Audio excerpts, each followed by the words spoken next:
शहर के बीचों बीच रहवासी क्षेत्र में बनी अवैध फटाखा फैक्ट्री में भयानक विस्फोट होने के कारण उस समय अफरा तफरी का माहौल हो गया जब मोहल्ले में बने एक मकान से धमाके की आवाज आई और पूरा मकान धराशायी हो गया। धमाका इतनी तेज था कि शहर के 1 किलोमीटर दूर तक इसकी गूंज सुनाई दी। आसपास के लोगों के मकान में क्रैश भी आ गए। जिस मकान में फैक्ट्री संचालित हो रही थी उसमें लगभग दर्जन भर लोग गंभीर रूप से घायल हो गए। वह फैक्ट्री संचालक सहित 2 लोगों की मौके पर ही मौत हो गई। घटना की जानकारी जैसे ही प्रशासन को लगी, तत्काल ही फायर ब्रिगेड व पुलिस मौके पर पहुंची और मलबे में फंसे लोगों को बड़ी मशक्कत के बाद निकालकर जिला चिकित्सालय भर्ती करवाया गया। गंभीर हालत में एक महिला को जबलपुर मेडिकल कॉलेज रेफर किया गया है। कलेक्टर एसपी मौके पर पहुंचकर सारी घटना का मुआयना किया। पुलिस कमिश्नर को जैसे ही घटना की जानकारी मिली तो तत्काल ही प्रभाव से घटना स्थल पर पहुंचकर जानकारी ली और घायलों को देखने के लिए जिला चिकित्सालय पहुंचे। वहीं पूर्व मंत्री व वर्तमान में भारतीय जनता पार्टी के प्रत्याशी जयंत कुमार मलैया व कांग्रेस प्रत्याशी अजय टंडन घटना स्थल पर पहुंचकर अवैध रूप से संचालित हो रही फटाखा फैक्ट्री की जानकारी लेते हुए दोषियों पर कार्रवाई करने की बात कही। पूर्व में भी एक लिखित ज्ञापन के माध्यम से प्रशासन को इसकी सूचना दी गई थी, जिस पर कलेक्टर मयंक अग्रवाल के द्वारा दोषियों पर उचित कार्रवाई करने की बात की गई थी। जो अभी आंकड़े हमें मिले हैं, जो लोग पहुंचे हैं, उसके अनुसार 13 लोगों की बॉडी मिली है, जिसमें से 3 डेड है और 10 का इलाज चल रहा है। सर ये जो फैक्ट्री है ये किस तरह चल रही थी? लीगल थी, इलीगल थी? ये बिल्कुल इलीगल फैक्ट्री थी क्योंकि रिहायशी इलाके में कोई फैक्ट्री होती नहीं है और सभी लोगों को जिनको फैक्ट्री का जो अनुमति है वो एमएलए के करीब में दिए हुए हैं। फैक्ट्री की अनुमति वहाँ पर दी हुई है, यहाँ पे कोई लीगल कोई फैक्ट्री नहीं। सर पिछले हफ्ते निर्वाचन की प्रेस कॉन्फ्रेंस में इस मसले को उठाया गया था, लेकिन उस पर गंभीरता से अमल नहीं किया गया। क्या आप मानते हैं इसी कारण ये हादसा हुआ? नहीं, क्योंकि जो हमारी फैक्ट्रीज है उसको तो रेगुलेट किया जाता है। ये जो भी गड़बड़ी गड़बड़ी है और इसके मजिस्ट्रेट जांच कर सकते हैं।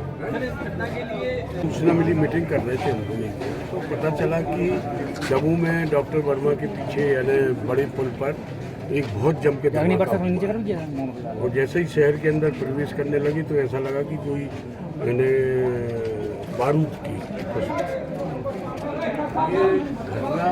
हुई है।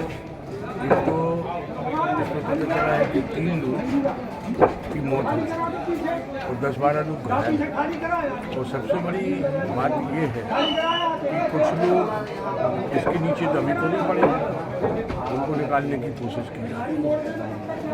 मेरा ये सोचना है कि शहर के बीच जगह पर अगर इस प्रकार की घटना होती है तो ये बहुत ही आपत्तिजनक है और इस प्रकार की घटनाओं को रोकने के लिए प्रयास होना चाहिए। इसके पहले भी एक घटना हुई थी 6 साल पहले। इसके लिए दोषी किसको मानते हैं? 2-3 है।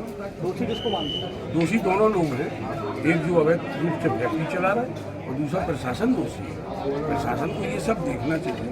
कोई जंगल में तो काम हो नहीं रहा, शहर के बीचों बीच काम हो रहा है। और मुझे तो ये पता चला है कि अभी कुछ दिन पहले हमारे पत्रकार जगत में लोगों ने बात की आपत्ति भी उठाई थी, लेकिन मैं इसको राजनीतिक वजह उससे नहीं कह रहा, लेकिन कोई एक्शन ही नहीं हुआ।